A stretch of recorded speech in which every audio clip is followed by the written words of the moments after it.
உங்கள் தம்பியோ தங்கச்சியோ ஏதோ ஒரு விஷயத்த பண்ணும்போது அதை ரசித்து பார்த்துருக்கீங்களா? இன்றைக்கி நான் பார்த்தேன்.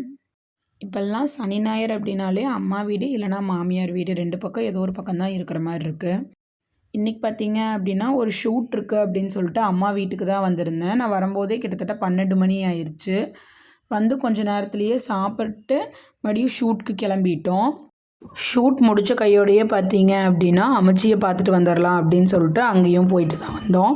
வரும்போதே பார்த்தீங்க அப்படின்னா நியர்லி 7க்கு மேலே ஆயிடுச்சு. நான் வந்து எதுக்காக என்னோடய தங்கச்சியை வந்து ரசித்து பார்த்தேன் அப்படின்னு நான் சொல்லவே இல்லை இல்லையா? சின்ன வயசுலேருந்து எப்போவுமே வந்து என் கையை பிடிச்சி நடந்த பொண்ணு.